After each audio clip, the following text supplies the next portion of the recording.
नमस्कार दोस्तों।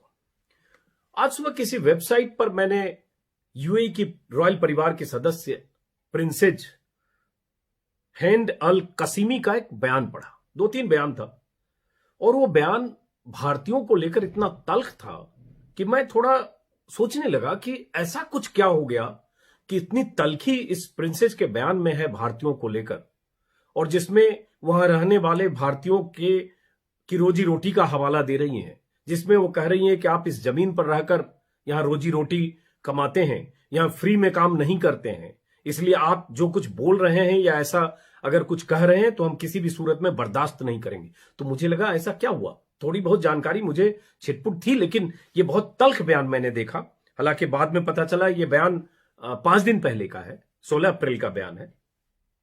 उस बयान में जो प्रिंसेस ने कहा इंग्लिश में है और ट्विटर पर जो लिखा हुआ है, लेकिन उसका तर्जुमा अगर कहूं तो उनके लिखे का मतलब यही है कि जो रॉयल फैमिली है वो भारतीयों का दोस्त है, लेकिन हम आपका रूडनेस, आपका एरोगेंस, ये किसी सूरत में हम बर्दाश्त नहीं करेंगे।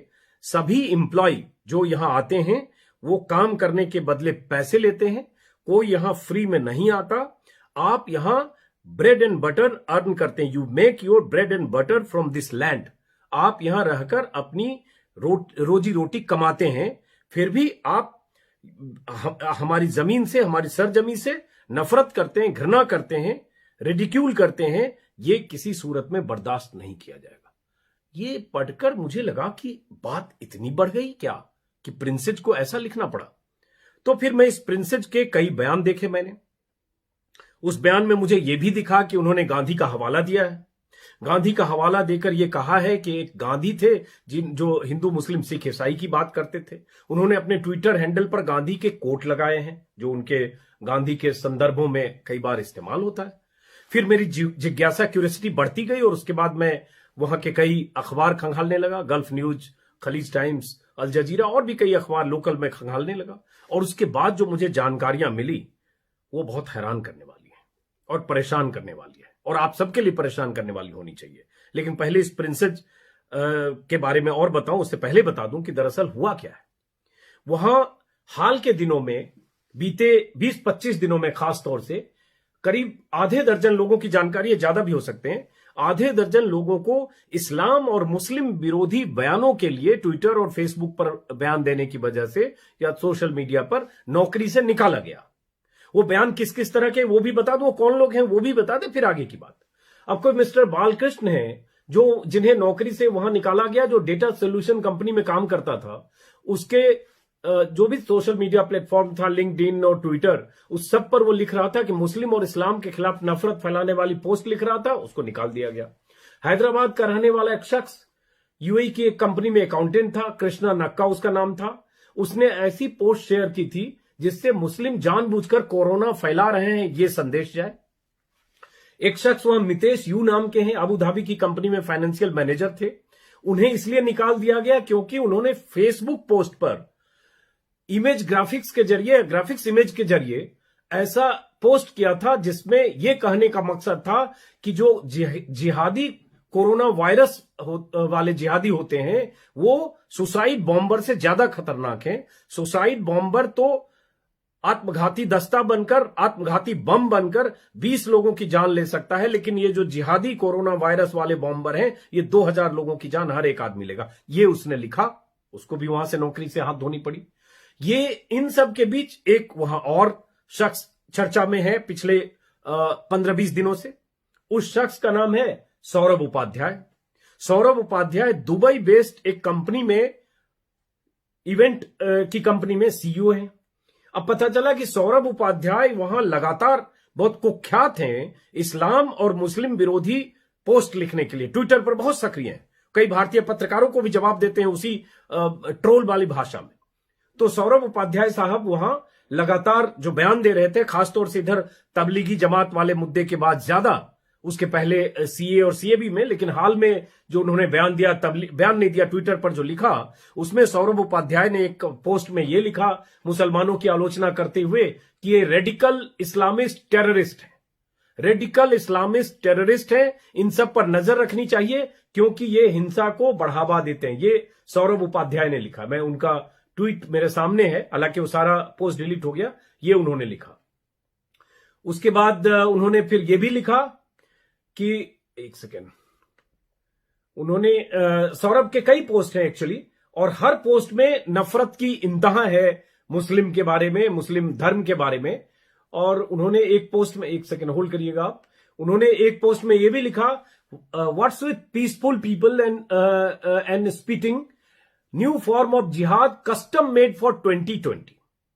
तो ये कस्टम मेड जिहाद है जो भारत में हो रहा है 2020 के लिए। उसके बाद उन्होंने इसी तरह की कई पोस्ट उन्होंने लिखी, और हर पोस्ट से, जो सौरभ उपाध्याय का पोस्ट है, हर पोस्ट से नफरत की पराकाष्ठा दिखती हर पोस्ट में। और उसमें रेडिकल टेररिस्ट तो कह ही रहे हैं, उसमें उन्होंने यह भी कहा कि मुसलमानों का यही इलाज है कि उनका सामाजिक और आर्थिक बहिष्कार किया जाए।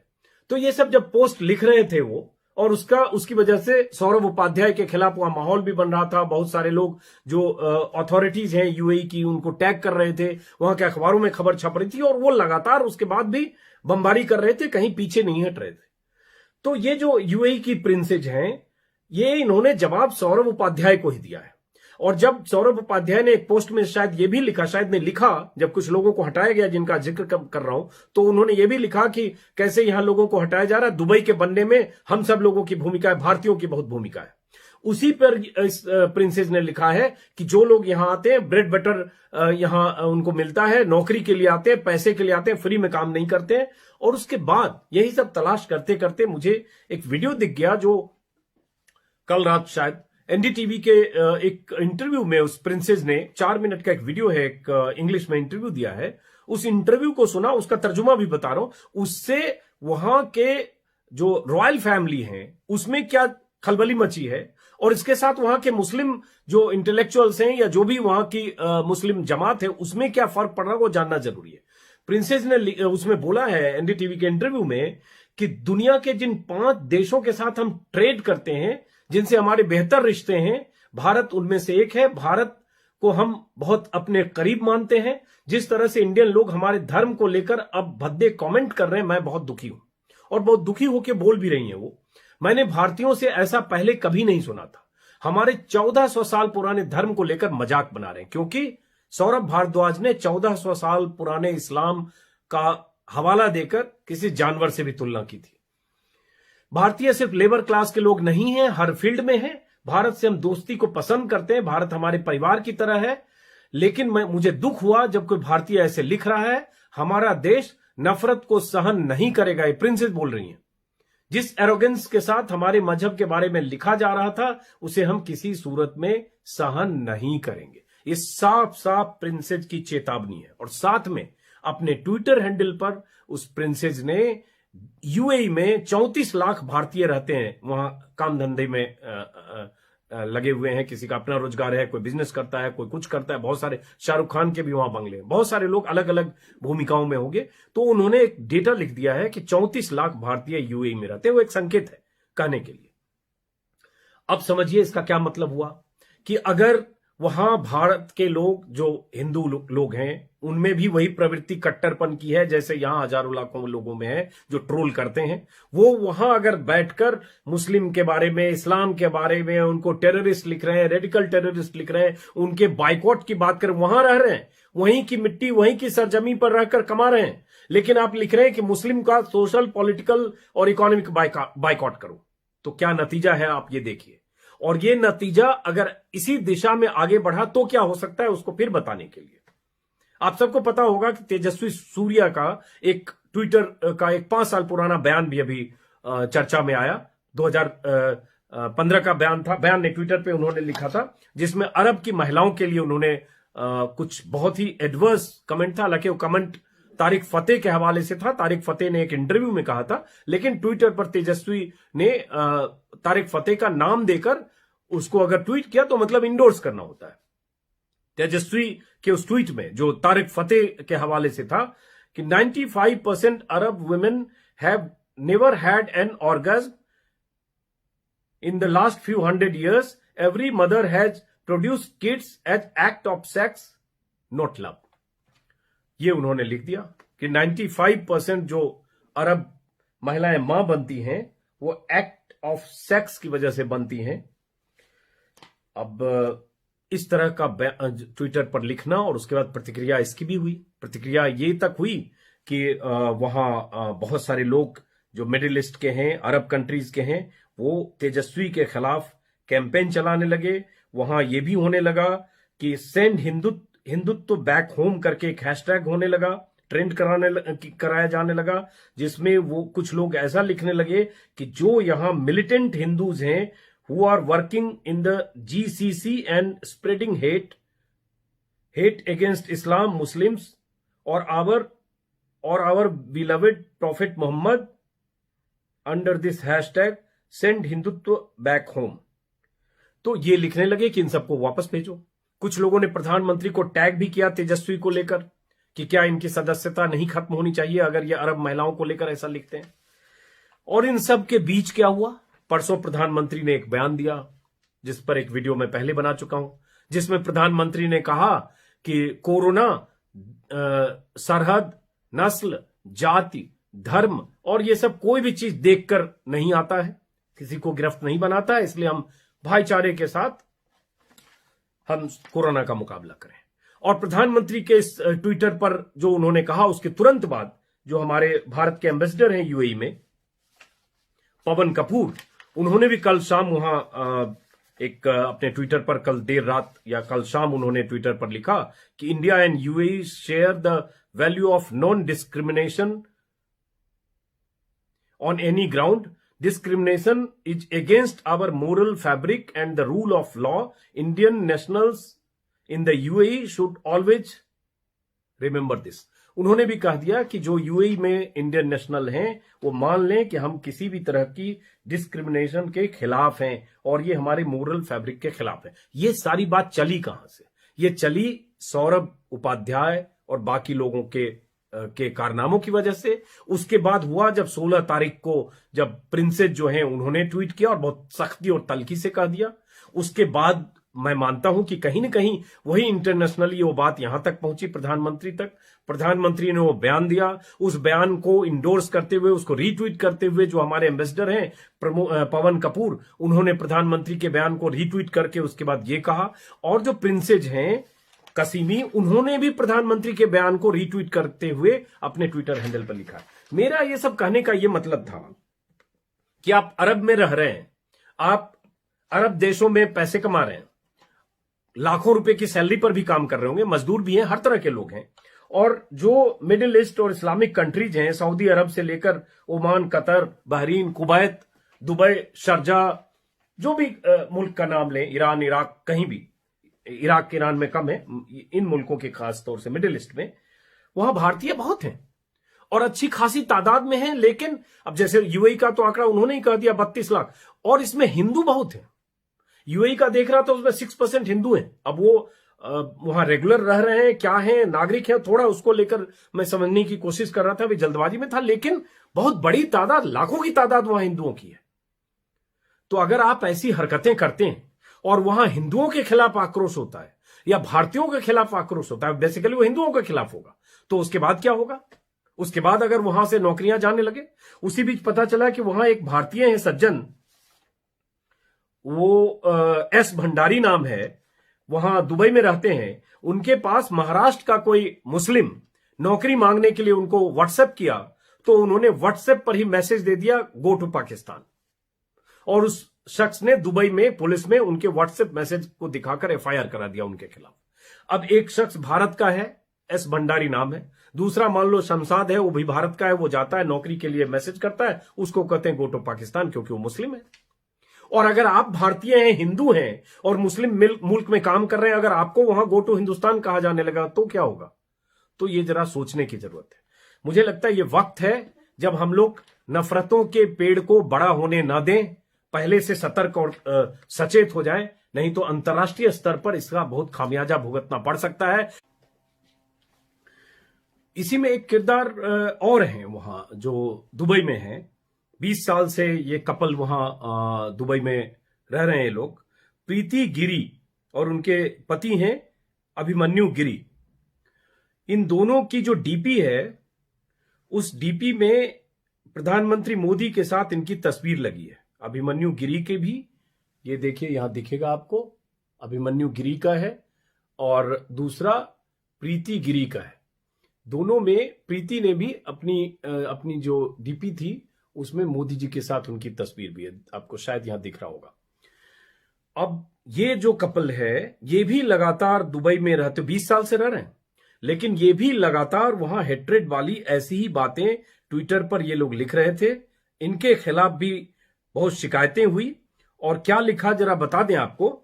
प्रीति गिरी ने लिखा कि भोले भाले हिंदुओं को यह नहीं पता होगा कि बॉलीवुड अभिनेता आमिर खान तबलीगी जमात से ही ताल्लुक रखते हैं।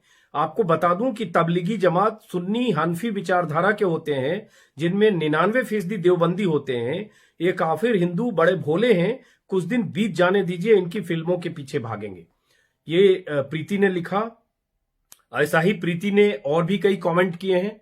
हर कमेंट इस्लाम के, मुस्लिम के खिलाफ है। जैसे एक प्रीति का एक और कमेंट दिख रहा हूं, 31 मार्च का है। इसके पहले वाला जो मैंने बताया आमिर खान वाला, वो है, उसका डेट अभी इसमें दिख नहीं रहा है।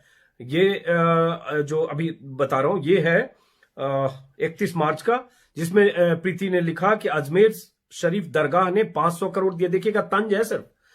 अजमेर शरीफ दरगाह ने 500 करोड़ दान में दिए, दिल्ली की जामा मस्जिद ने 100 करोड़ दान में दिए, हाजी अली दरगाह ने 50 करोड़ दिए, निजामुद्दीन औलिया की दरगाह ने 100 करोड़ दान में दिए, जुम्मन ने 4 में से 2 बीवी दान कर दी, शाहरुख खान ने एक किडनी, ऐसा सपना आया था रात में। बताइए, ये व्हाट्सएप यूनिवर्सिटी टाइप का कोई मैसेज है और ये वहां लिख रही हैं, दुबई में रह रही हैं, पति पत्नी वहां काम कर रहे हैं और वहां इस तरह की हैट्रिक वाली बात लिख रही हैं। अब इसका नतीजा ये हुआ कि जिस कंपनी में ये काम करती थी उस कंपनी की सीईओ हैं या एमडी हैं, अभी इसको थोड़ा कंफ्यूजन था, मैं देख रहा था डिटेल, नूरा अल गुहैर, उन्होंने इनको जवाब दिया और उसके बाद इनको एक तरह से सख्त चेतावनी वाला एक ट्वीट है जो 17 अप्रैल का है नूरा का, जिसमें लिखा है, इसको प्रीति को लिखा है, प्रीति गिरी को, कि just because you have a photo with someone don't think we will not take action.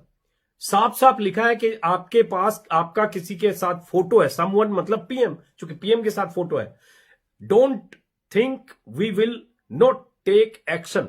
आपका किसी के साथ फोटो है, इसका मतलब यह मत समझो कि हम आपके खिलाफ कार्रवाई नहीं करेंगे। Half of the guys who ran away with money from India have pics with your leaders. India से जो लोग भागे हैं पैसे लेकर, उन सबके आपके लीडर्स के साथ फोटो थे। साफ वो इशारा कहां है आप समझ सकते हैं, जो लोग भागे सबकी तस्वीरें थी, जो भगोड़े लोग देश को चूना लगा के भागे हैं। तो इसलिए, और ये भी कहा है कि don't bother deleting tweet, I have screenshot.